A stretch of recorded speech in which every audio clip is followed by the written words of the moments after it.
My name is Gerald Marsh, and I was 63 years old the morning my wife's mother called to tell me I would be leaving my own marriage with nothing but the clothes I carried in. The house on Birchwood Court had magnolia trees in the front yard that my late mother had planted the spring I turned 31. The roots had buckled the front walk in two places by then, and I had never repaired it, because she had asked me not to. She said it gave the yard character. That was the kind of woman she was.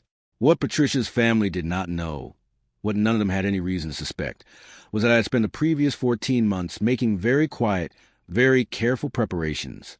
And I already knew exactly what I was going to do. Welcome back to Channel, where quiet patience always outlasts loud cruelty. If you've ever been the person who built everything while someone else decided how it would be divided, this story is for you. Drop a comment and be sure to subscribe. My full name is Gerald Raymond Marsh. I was 63 years old and had spent 31 of those years as a civil engineer for a municipal infrastructure firm in Denton, Ohio, on the corner of Callaway Street and Fifth Avenue, where the firm had operated since before I joined it as a junior draftsman at 22.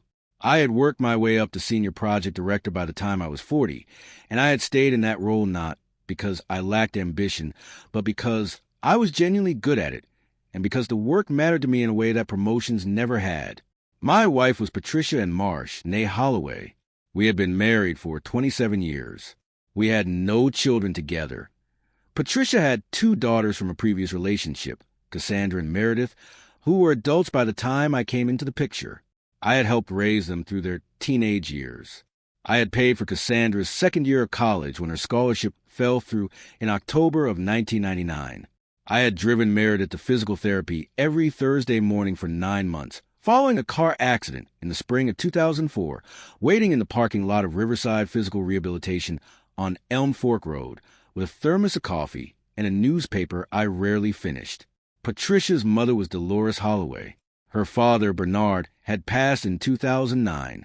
Dolores was 71 years old and had never, in all the years I had known her, said my name without a small pause before it, as though she was deciding each time whether to bother.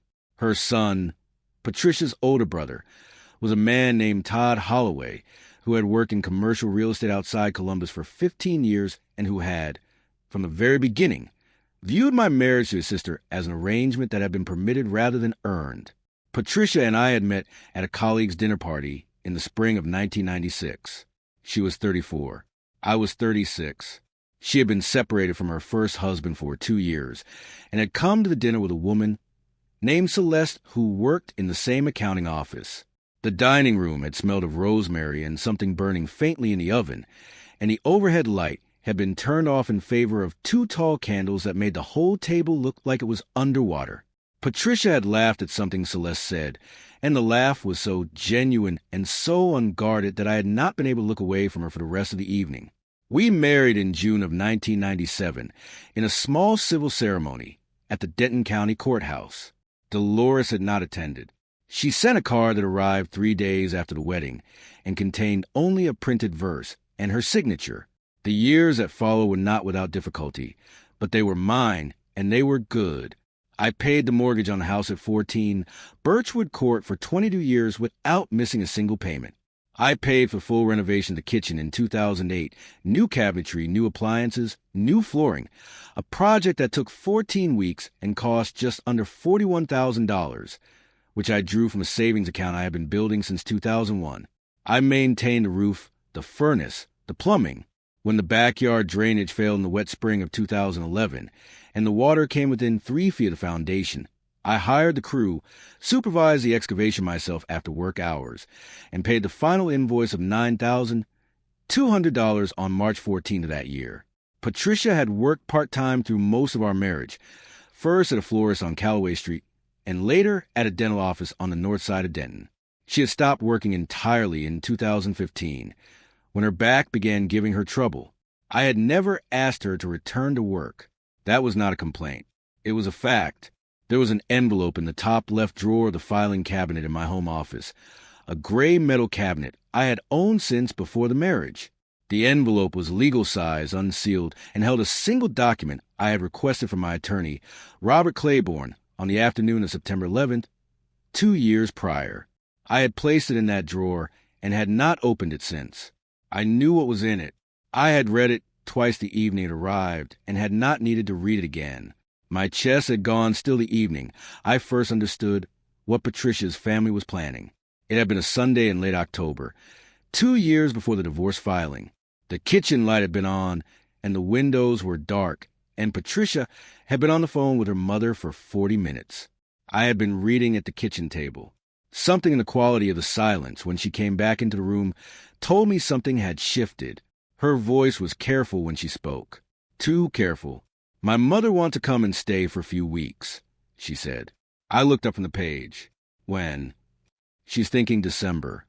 "That's fine," I said. Patricia nodded. She did not look at me. My hands went still against the cover of the book. Robert Claiborne, Esquire, a civil and estate attorney who had practiced for 29 years out of offices on the 6th floor of the Meridian Building on Commerce Street in Denton, had first flagged the situation during a routine estate review on September 9th, 2 years before the filing. He had sat across from me in his office at 2:15 in the afternoon with the reviewed documents open on the desk between us, and had said, in the measured way that was particular to him, "Gerald, I want to ask you something, and I want you to answer it honestly." I had told him to go ahead. "Is your marriage stable?" he said. I had looked at the window behind him for a moment. The light outside was a flat yellow of early autumn. "I don't know," I said. He had nodded once and said, "Then I think we should talk." Dolores arrived on December 4th at 6:20 in the evening with 2 large suitcases and a canvas bag. She carried herself in the taxi. The front hall smelled of the cedar wreath Patricia had hung on the door and something cold coming off the night air outside.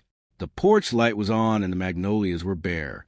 I carried both suitcases up to the guest room. Dolores watched me from the hallway without offering to help and without thanking me when I came back down. "You've kept the place up," she said. "I have," I said. She looked around the front room with the expression of a person taking inventory. The first week was quiet.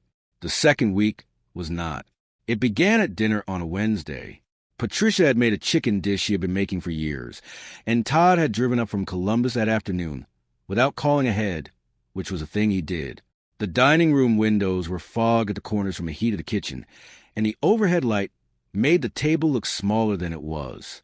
Todd sat down across from me and helped himself to the bread before anyone else had been served. "Patricia tells me you've been looking at retirement," he said. "I've been thinking about it," I said, not urgently. "You'd be, 63 when you do it?" 63, yes." He nodded slowly, as though this confirmed something. "And the firm, you have a pension?" "I do." "What does it pay?" My throat tightened. I picked up my fork. "Enough?" I said. He smiled at that. "Right." Dolores set her glass down. "Todd just wants to understand the picture," she said, "for Patricia's sake." I said nothing. Something in me went very still. I kept my face exactly where it was, and I passed the bread to Patricia, and I did not look at either of them again for the rest of the meal. The following Sunday, Todd stayed through the weekend, and the 4 of us ate breakfast together. The kitchen smelled of coffee and toast, and the morning light came in from the east window in a long stripe across the counter. Todd was on his 3rd cup when he asked, with the offhandedness of someone who had rehearsed it, whether the house was in both our names. "It's in my name," I said. A pause. "Just yours," he said. "Just mine. I owned it before the marriage." Todd looked at his mother. Dolores looked at her coffee cup. "That's something," Todd said. I said nothing. The 3rd confrontation came the following Tuesday, in the front room, after Patricia had gone to bed early with a headache. Dolores and I were alone. The lamp by the sofa was on, and the rest of the room was dim, and the television was off. It was 9:14 at night. "Gerald," she said, "I want to speak plainly." "All right," I said. "Patricia is not happy." "I'm sorry to hear that," I said. "She's been unhappy for a long time." I looked at the window. The street outside was empty. "I didn't know that," I said. "Well," Dolores said, "now you do." I said nothing. "She's my daughter," she said, "and I intend to make sure she's taken care of properly." "That's understandable," I said. "Is it?" She tilted her head slightly. "Because I'm not certain you've taken care of her the way she deserved to be taken care of." Something in my chest tightened, and then released. I had paid for her daughter's physical therapy for 9 months. I had paid for her granddaughter's college year. I had paid the mortgage on this house for 22 years and never once asked for recognition of any of it. I kept all that inside my throat. "I've done my best," I said. "I'm sure you believe that," Dolores said. She stood up and went to bed. My breath had not fully returned to normal by the time I heard her bedroom door close. The weeks that followed had a particular texture. Todd began calling Patricia in the evenings, long calls that she took in the bedroom with the door shut. Dolores began asking questions about specific accounts: the investment account at Harmon Financial, the secondary savings at First Northern Bank on Callaway, the pension schedule. She framed them as curiosity. They were not curiosity. On January 8th, a Thursday, Patricia sat down with me at the kitchen table at 7:30 in the morning and told me she wanted to discuss the future. The light through the window was gray, and the coffee was still brewing, and she had not looked at me when I came downstairs. "I've been doing a lot of thinking," she said. "Okay," I said. "I've been talking to Todd and my mother." "I know," I said. She looked up. "You know?" "I know you've been talking to them," I said. She folded her hands on the table. "I think I want to separate." My stomach dropped, not because it was a surprise, because hearing a thing said out loud is never the same as knowing it is coming. "I see," I said. "I think it would be better for everyone." I said nothing. "Todd thinks I should speak to an attorney," she said. "That's reasonable," I said. She looked at me for a moment as though my calmness confused her. "Gerald," she said, "I need you to understand that I'm serious." "I understand," I said. "I've never doubted that you were serious about anything in your life." She didn't answer. Margaret Fowler, a certified divorce mediator with 19 years of practice at the Fowler Family Law Office on 2nd Street in Denton, had been recommended to Patricia by Todd's attorney. She met with Patricia and Dolores on February 3rd at 10 o'clock in the morning. I knew this because Patricia told me the evening before that she had the appointment. She said it the way people say things they have already decided do not require conversation. "You should probably get someone, too," she said. "I have someone," I said. She blinked. "You already have an attorney?" "I have had one for some time," I said. The silence after that lasted long enough for the refrigerator to cycle on. By March, the pressure from Dolores had become daily. She had extended her stay without discussion. She walked through the house in the mornings as though she were cataloging it. On March 12th, she stood in the doorway of my home office while I was on a call for work and looked at the gray filing cabinet in the corner for a long moment before she walked away. On March 19th, Todd called me directly for the first time. His voice was collegial in the way that salespeople are collegial, warm enough to be disarming, specific enough to be a warning. "Gerald," he said, "we just want this to go smoothly." "So do I," I said. "Patricia's going to need the house," he said. "She's going to need the investment account.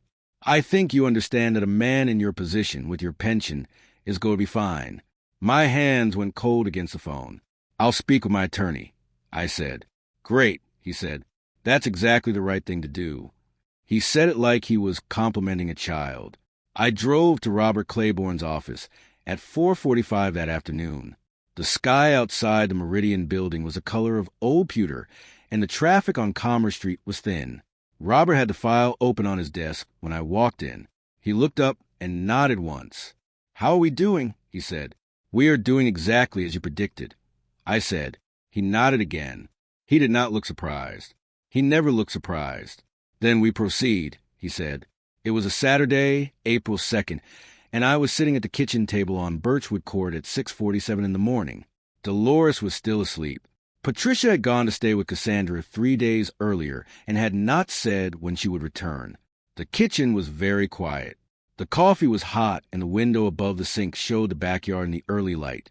The grass still flat and pale from winter, the fence at the back of the lot, the bare branches of the oak tree I had planted with Patricia in the 2nd year of our marriage. It was a white oak.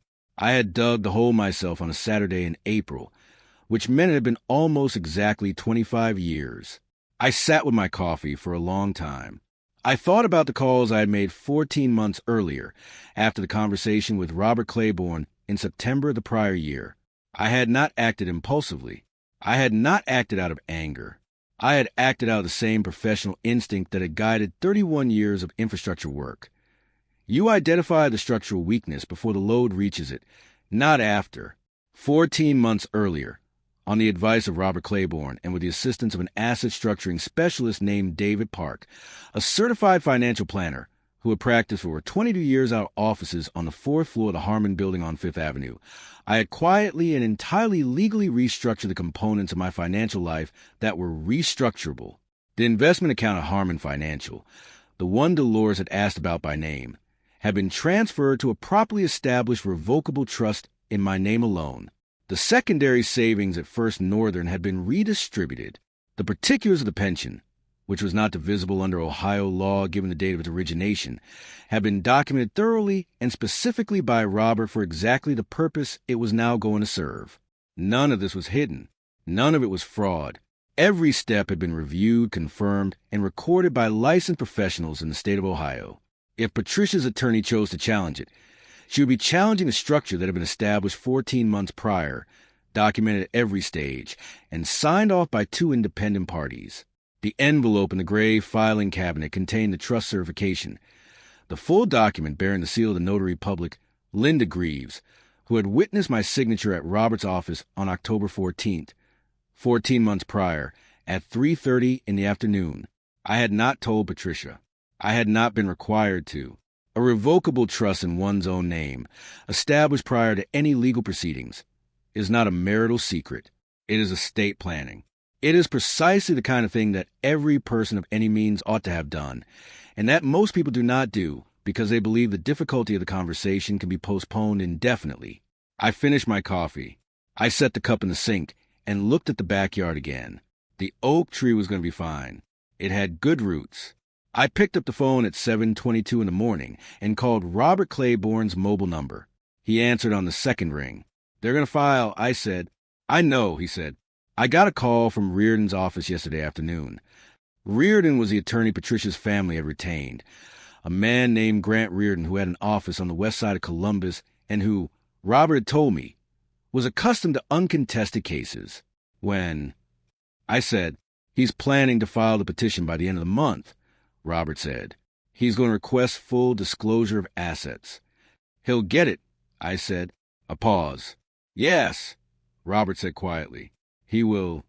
I drove to the First Northern branch on Callaway Street at 9:15 that morning and spoke with the branch manager, a woman named Sandra Yount, who had handled my accounts for 11 years. I requested a certified statement of account history for the previous 24 months. She had it printed and sealed by 9:41. That afternoon, I continued going to work. I finished a drainage capacity report for the county that was due the following Wednesday. I ate dinner alone in the kitchen. I turned the porch light on, and I turned the television off, and I sat in the front room with the lamp on and the magnolias visible through the window in the dark. The divorce petition was filed on April 28th. Grant Reardon's office sent the paperwork by courier to Robert Claiborne's address at 11:03 in the morning. Robert called me at 11:47. "It's filed," he said. "All right," I said. Reardon included a full asset disclosure request, as expected. He's listed the house, the Harmon investment account, and the First Northern account by name. I said nothing. He also included a letter, Robert said, from Mrs. Holloway, requesting that the court recognize her daughter's contribution to the marital estate. "What contribution does she describe?" I said. Robert was quiet for a moment. 27 years of companionship and emotional support, he said. I nodded once at the wall of my office on the fourth floor of the firm on Callaway Street. Outside the window, the street below was ordinary. A delivery truck was double parked in front of the hardware store. A woman was pushing a stroller in the direction of the park. "All right," I said again. "Todd Holloway called Reardon this morning as well," Robert said. Reardon's notes indicate that Todd told him this would be, I'm quoting, "a straightforward matter of fair distribution." Something in me went completely, absolutely still. "Of course he does," I said. The weeks that followed were instructive. Todd called me twice, once in early May and once in mid-May, to check on what he called the progress of the conversation. He was friendly both times, in a particular way of a person who believes the outcome is already decided and is simply observing the formality of process. I think you'll find, he said on the second call, that the best thing here is just to cooperate with disclosure and let the attorney sort it out. Patricia isn't trying to hurt you, Gerald. She just wants what's fair. I'm sure she does, I said. You've got the pension, he said. That's not nothing. No, I said, it isn't. And look, you're 63. You're healthy, you got a good job. You'll be fine. I said nothing. I just want you to know, he said, that nobody here is trying to make this ugly. We just want Patricia to be taken care of. I appreciate that, I said.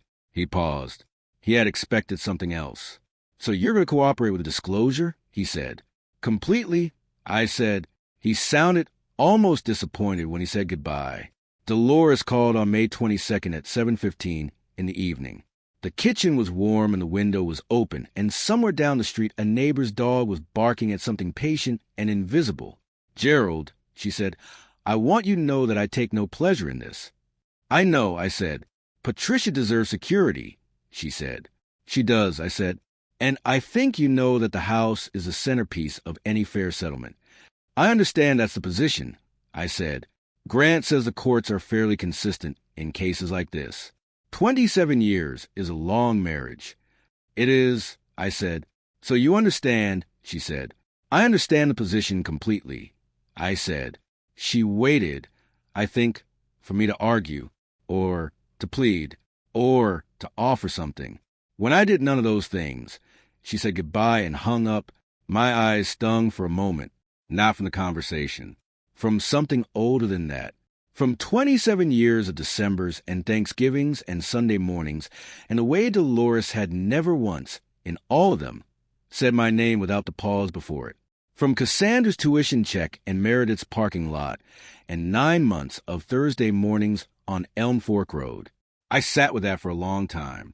Howard Kessler, a senior attorney specializing in trust and estate law at Kessler and Bright on Commerce Street in Denton, filed a formal disclosure response on Gerald's behalf at 9:42 a.m. on Thursday, May 29th. The response was 41 pages. It included the full certified history of the revocable trust established 14 months prior, the notarized certification bearing Linda Greaves' seal, the asset transfer documentation reviewed and countersigned by David Park, and the certified account statements obtained from Sandra Yount at First Northern. Robert called me at 10:15 that morning. It's filed, he said. Good. I said, Reardon is going to need time to go through it.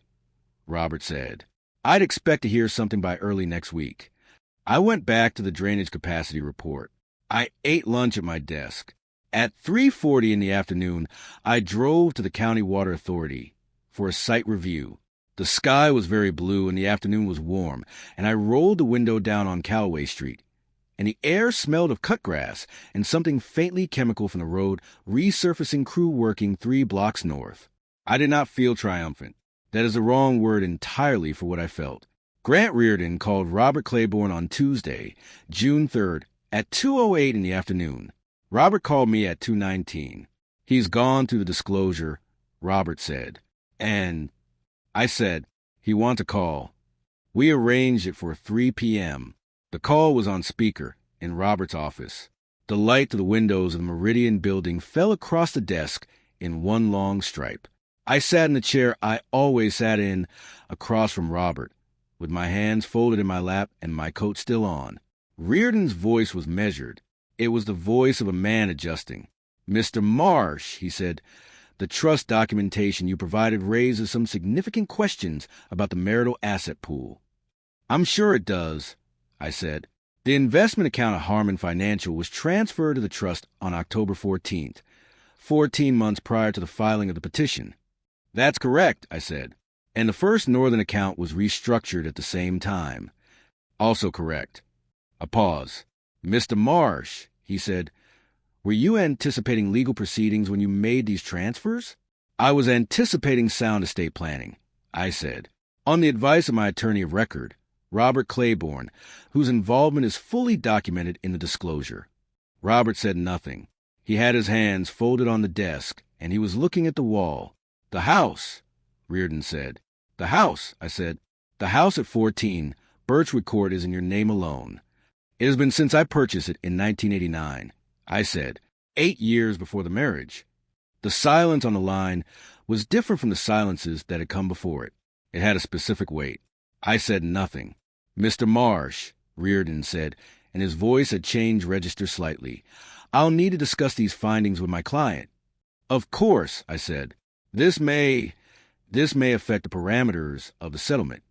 I understand, I said. I did not add anything to that. I looked at the window. The street below was ordinary. A delivery truck was turning the corner at 5th. 2 people were walking in the direction of the park. Robert ended the call at 3:21 p.m. He looked at me across the desk. He'll call Patricia tonight, Robert said. Yes, I said, and Todd will call after that. Probably, I said.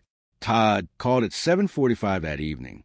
The kitchen was quiet, and the porch light was on, and the magnolias outside were fully leafed now, deep green in the early summer evening.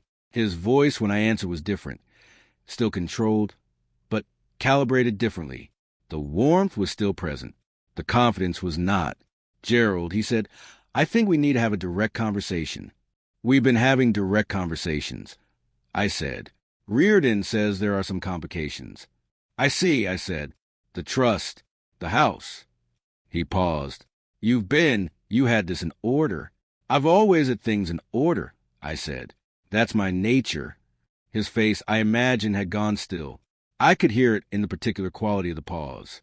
This is going to be harder than we thought, he said. Is it? I said. It was not a question. I opened the envelope from the gray filing cabinet that evening. I did not need to open it. I had read it twice when it arrived, and I knew every word. But I sat down at the kitchen table with the magnolia light on the window, and I unfolded the document, and I read it again from beginning. The seal was still sharp. Linda Greaves, Notary Public, October 14th. The date was right. Everything was right. I folded it carefully and put it back in the envelope and returned it to the filing cabinet and closed the drawer and went to bed. The divorce was finalized on September 9th of that year. The settlement, as negotiated through Reardon and Robert Claiborne over 11 weeks, left the house at 14, Birchwood Court in my name. The revocable trust assets remained in the trust. Patricia received a portion of the marital liquid assets accumulated during the marriage, a figure that Robert described as fair and that I agreed was fair, because it was. I had not intended to take everything. I had intended to keep what was mine. Patricia moved to Columbus in October, to an apartment near Cassandra's neighborhood. I did not hear from her directly. Her attorney communicated with mine, and that was how it went. Todd did not call again after June. Dolores sent a card in late September. It contained no message, only her signature. It was the most honest thing she had ever sent me. David Park called in November to review the trust structure in light of the finalized decree. We met in his office at 2:30 in the afternoon on a Tuesday. He went through the documents methodically, and at the end, he closed the folder and looked at me and said, "You were well prepared." I tried to be. I said, I continued going to work. I finished the county drainage project and received a commendation from the city engineer in December, a man named Paul Hefner, who had been with the county for 18 years and who shook my hand and said, "We don't build things the way you build things anymore, Gerald." The house on Birchwood Court was quiet in a way that was different from lonely. The magnolias my mother had planted came into bloom the following April. The roots had buckled the front walk in 2 places, and I had still not repaired them. I didn't intend to. Gerald Raymond Marsh, 64 years old, and still in the house where his mother's trees had grown taller than the roofline. Some things are not taken. They are simply never given away. I had spent 31 years understanding that a structure only holds if it is properly built before the weight arrives. I had applied that to roads and to drainage channels and to the quiet management of 14 months that nobody had been watching. Not because I was hiding anything, because I was a man who understood load-bearing. The difference between a prepared man and an exposed one is not intelligence or luck. It is simply the willingness to act before you have to. The front walk still buckles in 2 places. It still gives the yard character. Gerald Marsh, 64, still standing. If you were in that dining room on December 4th and Dolores Holloway looked at your house the way she looked at mine, what would you have done? Drop a comment, hit subscribe, and I'll see you in the next one. If you like this story, join our community by hitting that like button and subscribing for more real, raw, and family-centered stories. And as always, thank you for being a part of this sphere.